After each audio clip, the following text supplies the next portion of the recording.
10x your service design offering with Smaply. Take 20% off any order with This Is HCD 20 off. Let's superpower you and your design team's potential. Sign up at smaply.app. Enjoy the episode from your friends at Smaply, helping support This Is HCD podcast.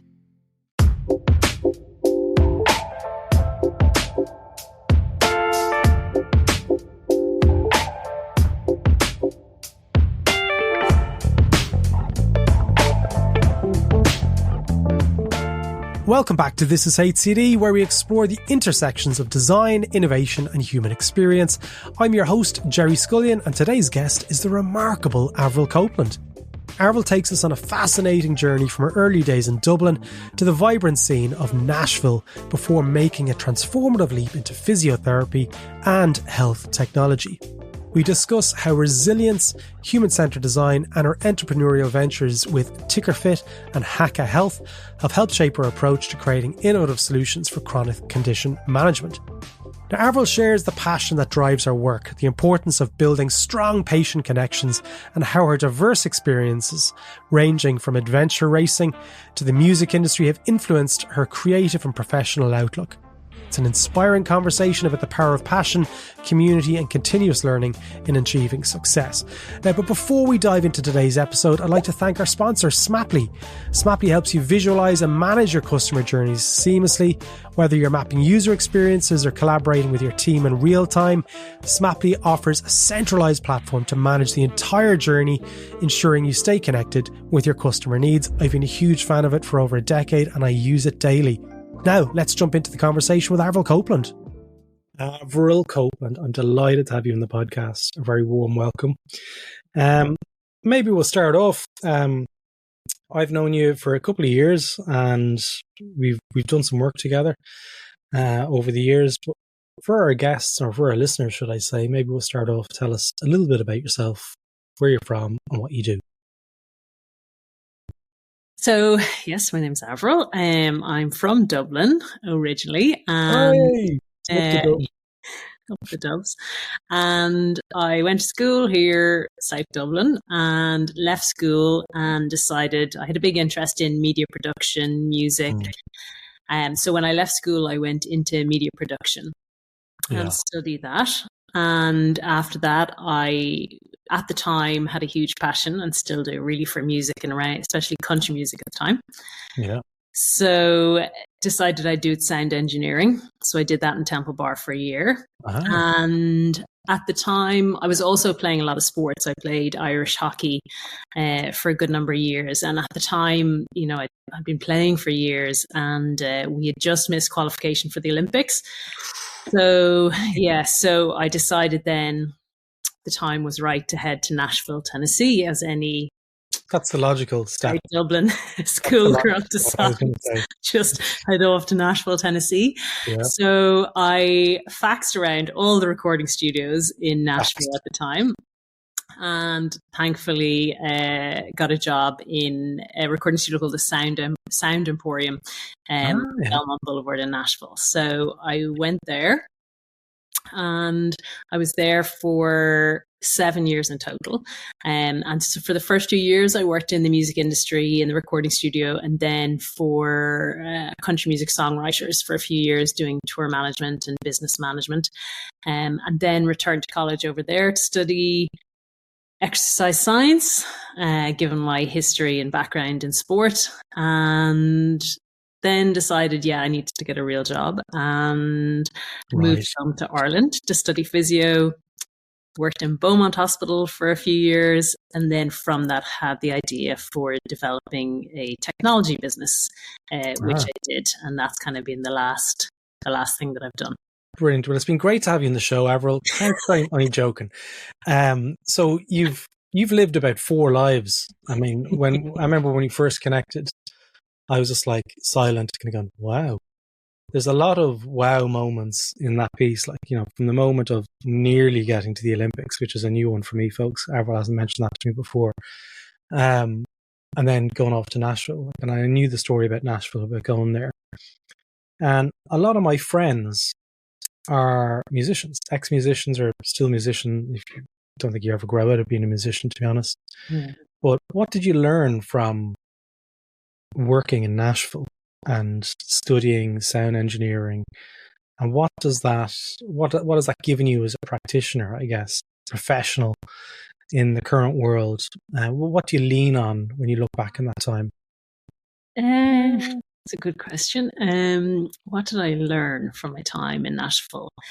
I suppose it was a big change for me going from, as I said, a South Dublin schoolgirl to going over to, being essentially on my own in the States in 2021.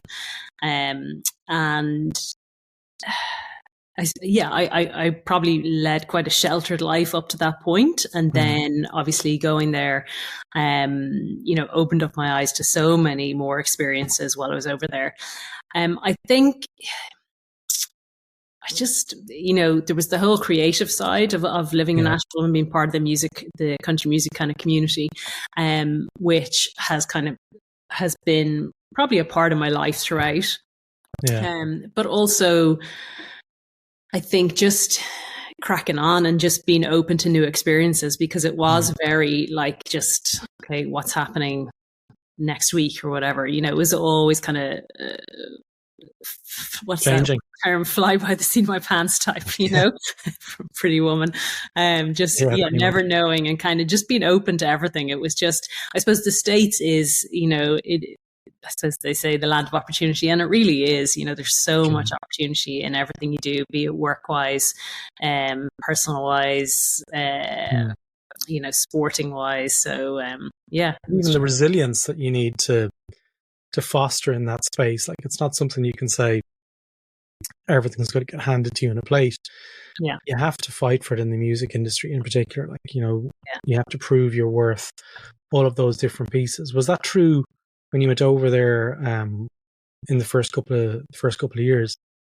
Yeah, I think I worked in the recording studio for the first year, and while I always loved the idea of being a sound engineer, I think after that first year I was like, it's really not for me. It was very late nights in the studio, just kind of waiting for people to be finished, and just I need more structure in my life. And so after that, I went to work for the country music songwriters, and sorry, I'm totally. No, it's all right. What did we? No, with the resilience that you need, like especially as a musician, if you're trying to push that rock up the hill on your own. Very often when I speak to musicians, we talk about that resilience, that you foster it, and it gives you this fire later in life because you can lean back into this whole kind of that mindset and that belief that you can achieve these things.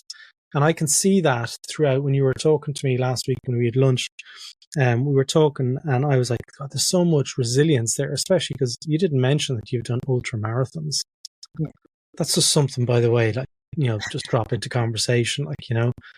The only ultra thing that I've ever done is Google Studio Ultra from the new Apple thing. I've never done anything that's ultra.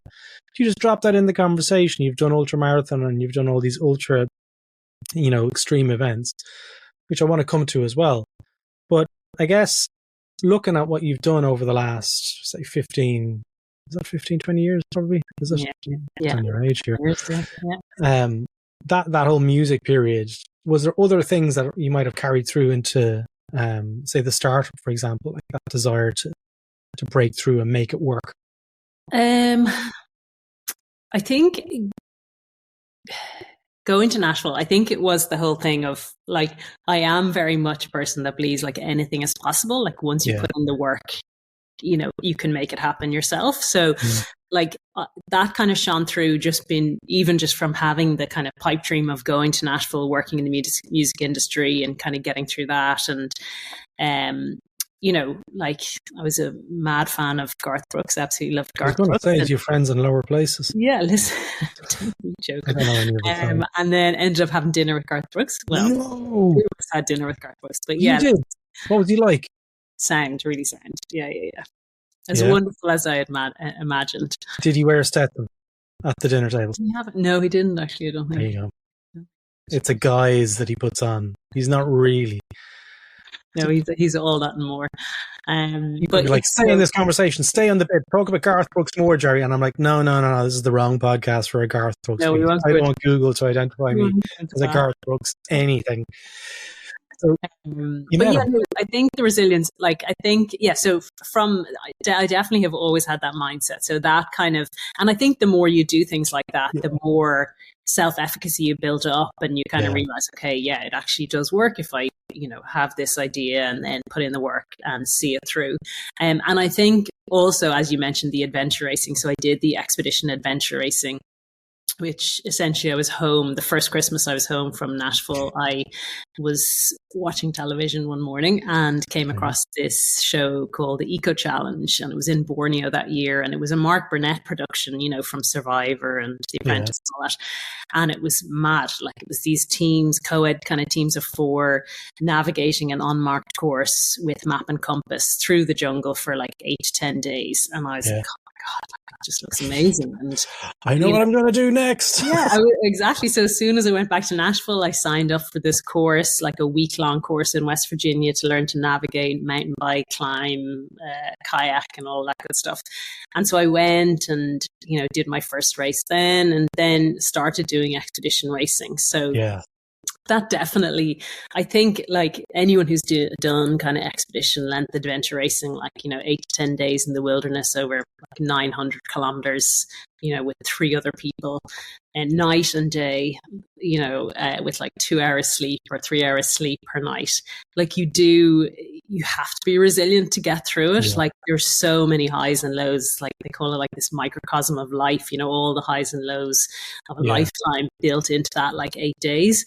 And so the resilience that you need is to get through, because if anyone drops out, the whole team then drops out. So there's kind of a lot of pressure to get through it. I think, definitely from that has definitely also, I suppose, I don't know if you build resilience or.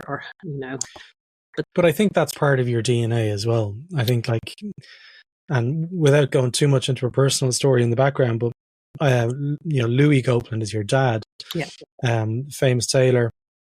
Does he call him a tailor? Is he a tailor? Yeah, I guess he is a tailor. Trained as a tailor, But when you speak to Louis, like, he works, and he has worked for most of his life. Like, he's just like an absolute animal. He's telling me the hours that he puts in, and he's probably in his 60s, 70s, I have no idea. 70s, early 70s, And he looks like he's in his 50s. It's unbelievable. So that you've been around this level of work ethic since birth. And there's obviously, like, you didn't pick this up off the ground. Like, that's obviously been something that you've carried through into your own life. And I could see that resilience carrying through when you talk about the next stage. It's like so many, like, after the piece of like going to Borneo and stuff, you decided to become a physio. And this is where it gets really interesting for me, because, where did that come from? Was that a connection back to the sport, the exercise from Borneo? Back to the sporting days that I was, I loved physio. So, like, I suppose the big things in my life were sport and music at the time when I left school. And, I was doing so much hockey at the time. I was never going to get the points for physio. So it was kind of one or the other. And so I think, though, after working in the music industry and having kind of done that, my next thing was kind of physio. And, I'd always had it in the back of my mind and about returning as a mature student. And thankfully, after doing the exercise science degree in the States, I was accepted into the Royal College of Surgeons here and went back and did physio, which was just brilliant. I loved it. And then went on to work in Beaumont, which again was, like, I loved it. I really did. I loved not only the job, but just the people and the camaraderie among the staff. And just the patients, that, like, the rapport that you build up with these patients who, are probably at the most vulnerable times of their life, and the difference that you can make was really rewarding. So that was kind of the physio stage, and then I suppose from that led to the business. You mentioned the startup. So it's funny because I'm doing a lot of podcasting this week and next week as well. I just finished a podcast with Kate Turling, who wrote this book called The Service Organization. And we spoke about how the UK has managed to develop so many world-class thinkers and designers in the business space, and community being one of the integral parts of that. And we discussed why frontline workers in hospitals in particular see so many opportunities to improve and deliver better experiences. And it's funny that, like, I'm hearing it an hour later, like after the last conversation, that it's coming up here again. Like, you know, you were in the front line working with people, as you said, in the most vulnerable state. And for me, that's such a complex ecosystem. There's so many moving parts at the same time, and you've got a direct ownership of that relationship with the person that you're working with, the patient.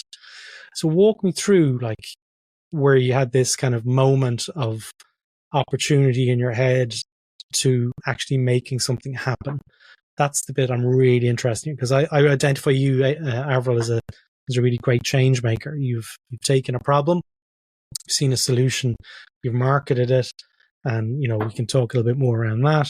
But I want to understand how you got to that point.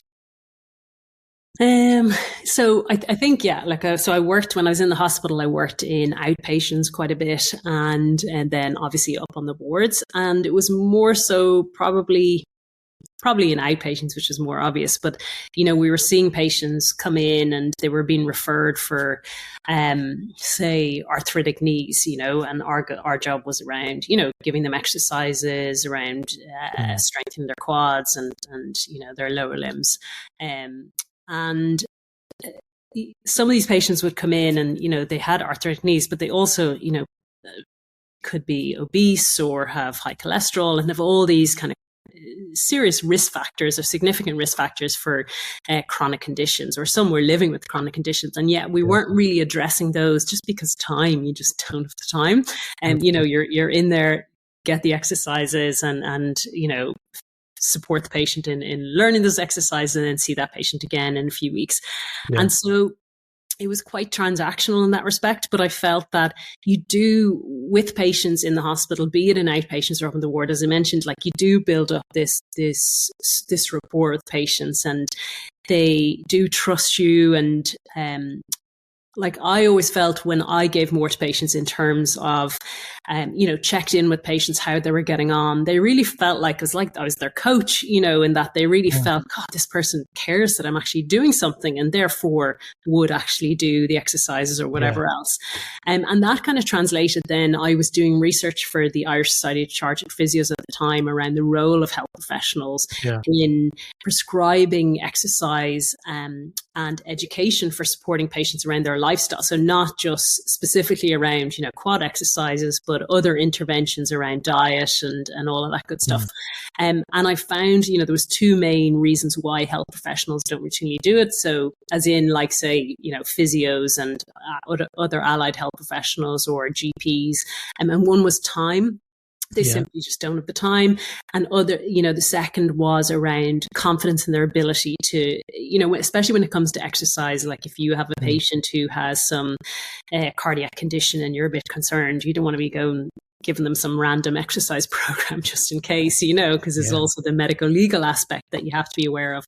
Sure. So it was from that then I was like, God, you know, if there was a platform that you could enter information about the patient, baseline information about the patient, which would generate, based on current evidence, a recommended kind of program of exercise, education, depending on their condition or their risk factors, and then essentially a support system. So, you know, for me, it was a conduit in terms of, it was what Greg used to call the umbilical cord between a health professional and patient, you know, that it was, so you weren't just off, you know, saying, okay, go off, download an app and we'll see you again in a few weeks, and not really be invested. You know, it was just extending arm of you, but in a way that wasn't, I suppose, overburdensome for the health professional. Yeah. So that was the kind of idea that, if we had this platform, a health professional could go on, input information, generate a program of care, and still have that feedback, have that interaction with patient, albeit at a distance, you know? And yeah, so that's kind of how the idea came about. I just thought, God, we could do so much more when it comes to especially chronic conditions and trying to, you know, primary prevention versus, you know, secondary prevention, you know? So what was this called? Was this TickerFit? Yeah, so Inner Strength was our company, and then TickerFit was our first product. Okay, so that would develop programs of rehabilitation, I guess. Is that right? Yeah. So we started very much in the primary prevention space, so trying to prevent the onset of chronic conditions. So, yeah, do you know? It's an example of, like, say I went in and I was getting a knee replacement. I don't think I'm a million miles away from that these days, but if I was getting a knee replacement, and you were my physio, what's that experience like currently? And then what's the experience that you were trying to change within that experience? So I suppose the experience previously was you would come in, you would... Before surgery, yeah. And you would get you'd get a handout with exercises, you would get some information about, say, your surgery or whatever else. And, you know, back then that was pretty much it, you know, that way it was like, we'll see you post-op, or we'd see you up on the ward, obviously, after your knee replacement, and to get you moving and prescribe exercise at that point. But I suppose what we were doing now, we weren't necessarily in the musculoskeletal space, but when we were seeing patients in outpatients, so the whole idea of the technology was that patient would come in and we'd explore, okay, well, this patient has an arthritic knee and they're going for knee replacement, but also, you know, do they have high cholesterol, high blood pressure, what's their weight? Because obviously all these things are going to impact, you know, your overall kind of health outcome. And from that, then we would input that information, then that would generate a program of daily exercise. So this is post activity. This is what TickerFit does, is it? Yeah.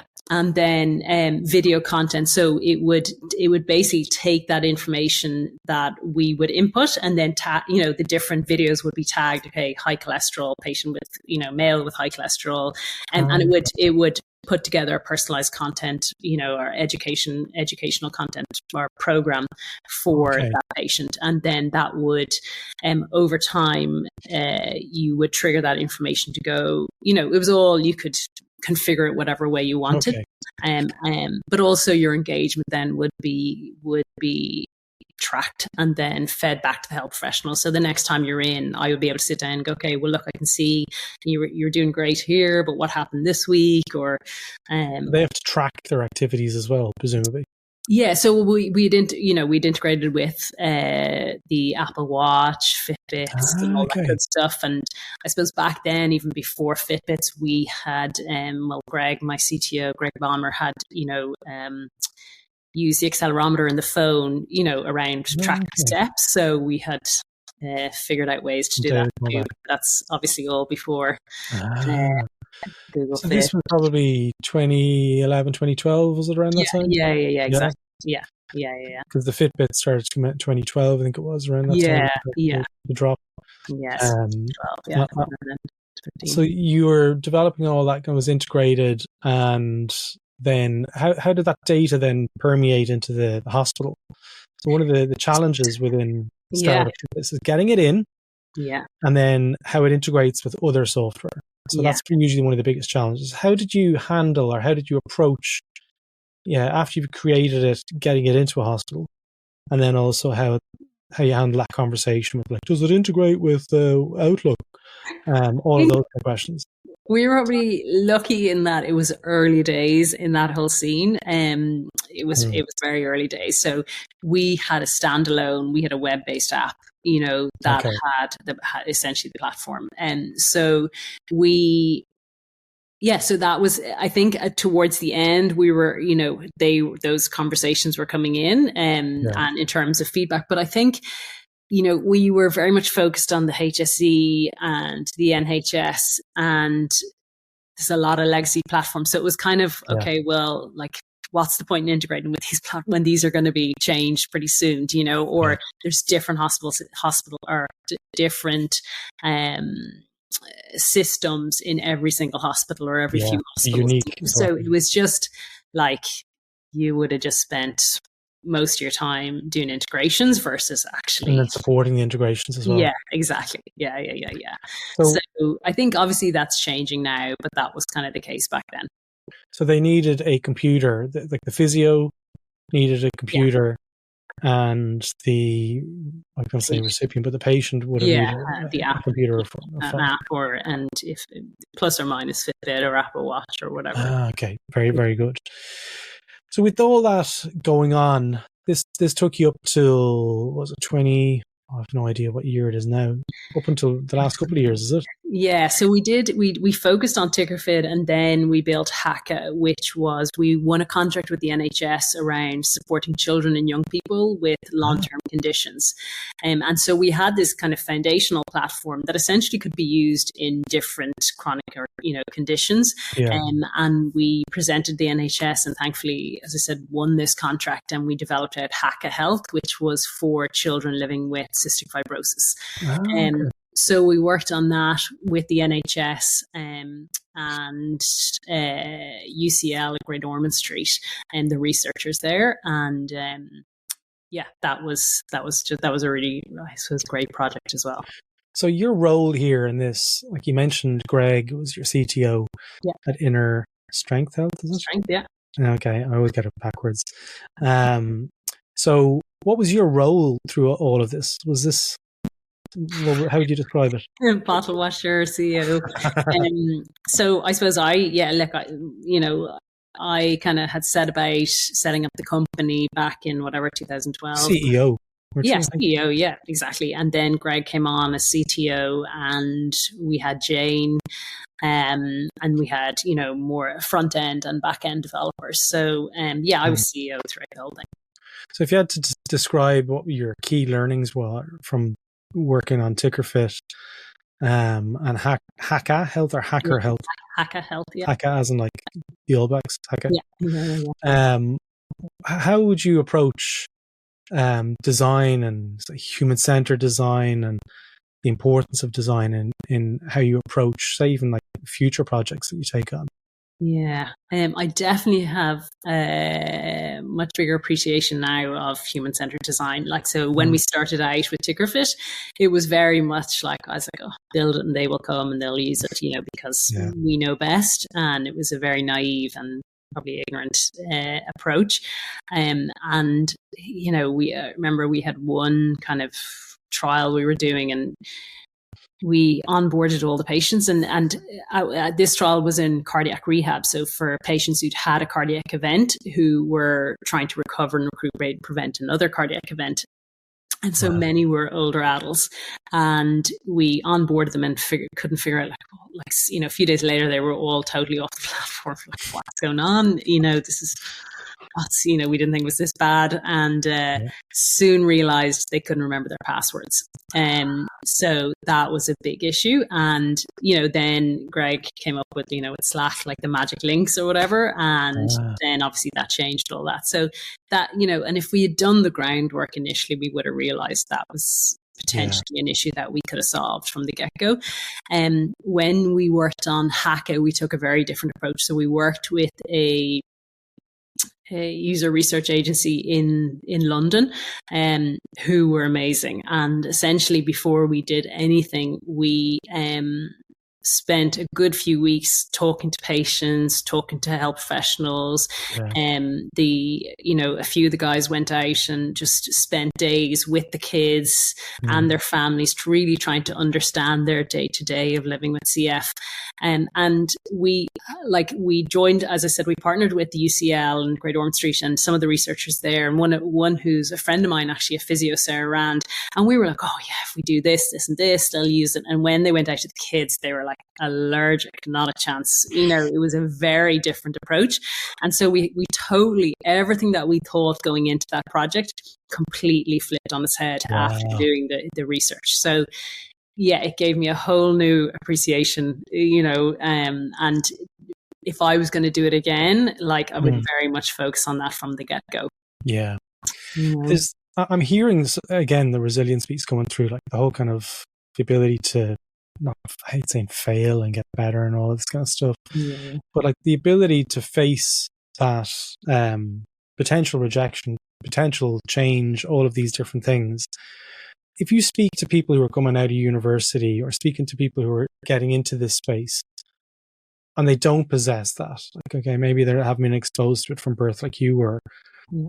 What advice do you give to people in that kind of headspace? How do they improve that situation? Well, what would you say to them?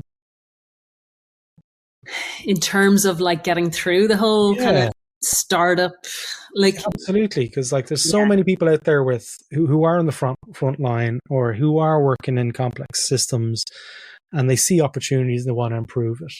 Yeah, like you've taken something not once but twice now, like, and you had success with it. And I'd be doing a disservice to the listeners if I didn't ask you, like, how did you do that? Because lots of us have ideas, like, walk me through the early stages of saying, well, there's an opportunity, I can see it, and I want to take that first step. Yeah. What does that look like? Yeah. There's no right or wrong answer. I know it's kind of when I go, God, is it something you're kind of just, it's ingrained, or is it something you can, learn? Look, lucky is a sense of, do you believe you've got control over it?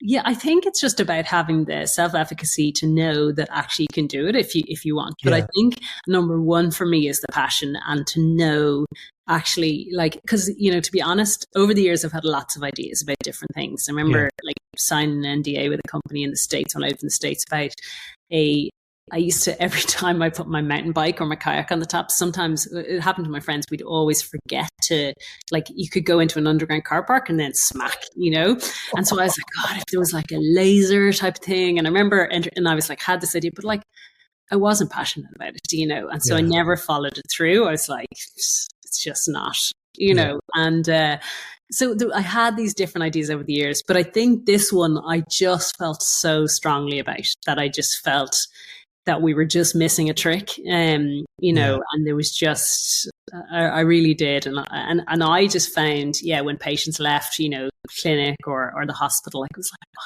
it's kind of like you just lose that whole momentum. And I just got, how can we support that relationship? And so, I think that, like the two ideas, like you've got the laser one to stop people from taking the saddles off their bike from going into car parks and so forth. Yeah. And then you've got the other one over here, TickerFit. Yeah. And what are the things like you're doing there? Like, were you sizing up the opportunity? You mentioned there you were passionate about it. There's a bit of a recipe going on between the two. I can hear you in your head. You probably haven't thought about it, but like there's a recipe here where you're saying, well, that one and that one. Talk to me about the connection with yourself on that, like on what you decided to do, because you could have easily followed one road there and you decided to go on the other one because you weren't passionate about it. I'm doing air quotes there, folks, for people listening, not watching on YouTube. I think now I go, okay, well, like, with that one, with the first one, like, to be honest, I didn't size up the market. I was kind of like, it was a very much like, oh, this is a great idea. And there was a few weeks where I was like, I'm all about this and I'm going to do it. You share it with other people. You were sharing it with people in the hospital. Had this idea. Oh, you mean TickerFit now? TickerFit, yeah. Oh, sorry. No, I don't think. I kind of just had the idea and I started looking into it, and I went to a pitch. I did a hackathon type of thing for a few days, and it was at the end of the few days you had to pitch to investors and clinical, entrepreneurs and everything else. And I did that and won the pitch at the end of it, which then gave me that kind of confidence in the idea. Right. And one of the clinical entrepreneurs, Johnny Walker, he is kind of What's his real name? Yeah. He's an Australian guy, and he's very well known. He's brilliant, and he's so energetic, so passionate about the whole space. And he was like, "Oh, you have to do it." And he really took me under his wing, because I think for me the challenge was I had no business background, finance background, or anything else like that. Yeah. So figuring out, God, how do you even go about this? And I went and I actually did one of the Dún Laoghaire Rathdown kind of courses, night courses around just building a business. That's your local government in Dublin. Yeah. They ran these kind of how to build a company or start a company. And I did those, in the evening times for a few weeks. And I suppose that gave me a good not like a very basic understanding of the steps that you the ropes. Exactly. But then Johnny really supported me from the perspective of going for the first bit of investment. And I think then when I got that was like, okay, yeah. So how did you get that? Like, are you okay to talk about that stuff as regards? Yeah. You've done a hackathon. You've got probably some sort of very high level kind of overview, and you've got a low fidelity prototype. Of something maybe not. No, it's just to raise some money. Like, so some people don't realize that you need money to start turning the lights on. To make it work. Can you walk me through what that looked like? Because I know people would be really interested in how that actually got off the ground. Yeah. So it was Enterprise Ireland was the first port of call. And so obviously I'd been through the Dún Laoghaire Rathdown or the local enterprise board, and they had talked about Enterprise Ireland, and then obviously then doing the hackathon and winning that and meeting Johnny, I got introduced to Enterprise Ireland, and they have like investment kind of opportunities throughout the year. And at the time they had the Competitive Startup Fund, which was a 50k investment for new ideas essentially. And it was really just fill out the paperwork and set up a company and, do your projections. And that was just do it and then go and pitch and present it. And to Enterprise Ireland. Yeah. And thankfully then I was successful with that application and got awarded that first 50k. So the local enterprise is where you start, folks. Like in Ireland, there's lots of local governments, and each local government has a certain amount of money, I guess, to really, it's a small couple of thousand, isn't it? I think to get it started. Yeah. And then the next step up is Enterprise Ireland, which really has connections and offices located all over the world. And it's a network, part of the diaspora, I guess, and it leans into, you can get office space, I think, in London or through that network as well, if you need to have meetings in London and so forth. So it's a pretty special thing. I don't know if it's unique to Ireland, but I've done work with Enterprise Ireland over the years on various businesses. It's pretty cool to have it within our own ecosystem. Yeah, it's brilliant to be involved and connected with them, because they, as you said, they have this reach throughout the world, you know, in all different sectors. So in healthcare, they're really strong. So they have great networks in the States and wherever else. So you'll always find a link to Enterprise Ireland. Yeah, exactly. That community piece is so important. I'm hearing that coming through. Going back to the local enterprise, what did they do? Like, was there a course that you had to go through at that point to get it ready for Enterprise Ireland? I think I just looked it up. I just looked up my local enterprise board, and I remember they had like I think it was a 12-week course, how to start a company. And you did it. Okay, very good. And, yeah. You got it. That's how the story of TickerFit started in its kind of various encumberments, I guess. Like it took off at that point, like, you know. Yeah. And over the years, like, you know, like that business has gone on, and it's had another life. It's, you know, you passed the baton on to another company, and where you're currently at now is, talk to us. What's going on? So I finished up. So the company was acquired by Uniphar back in 2020, and then we ended up working just to last November. And myself and Greg stayed on till last November, and I've taken a good few months off just to hang out with the kids and get them going. And so I've done that, and now I suppose I'm kind of now looking to get back into something. whether it be a startup myself or go and work with, a scale up or even into a corporate, I'm kind of just having lots of conversations. I really want to find something that I'm passionate about. And I know that word keeps coming through, but for me, that's what drives me. And that, I want to go to something like my dad, dad just loves his job. Like it's his, dad, that's his social life. Absolutely does. Absolutely, it. And like, it's his social life. It's everything to him. And so I really want to find that again, that kind of energy and excitement that you get by doing something, I suppose, again, that you're passionate about. So, so I'm just having lots of conversations. I have, obviously an interest now in digital health, like healthcare, definitely I want to stay in. Yeah. Be it digital health. I've been through fertility treatment over the last few years, and so I do feel there's an opportunity somewhere huge opportunity in that space. Yeah. Women's health and fertility, and so potentially something in that. Or if not, I just on that point, you mentioned there about making sure that you're passionate about it. Yeah, and that phrase gets used a lot, even in the media.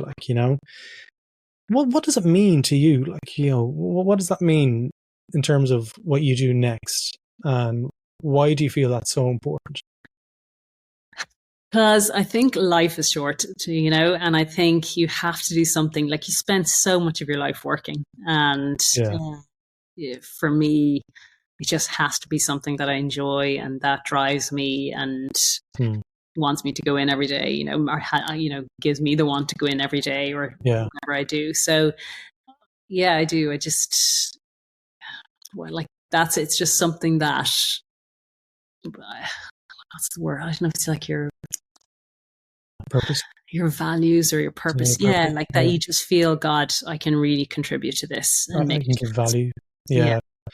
I mean, there's so much in that alone. One of the things that I'm hearing, it's a little bit like, remember that TV show, This Is Your Life? and the fact that you've gone through from school all the way to here. But you're not afraid to take risks, and you've tried lots of different things. You've tried, music in various forms, sports, and it's served you really well. Like there's a thread, between all of these pieces, is that one of your secret powers about giving it a shot, giving it a go?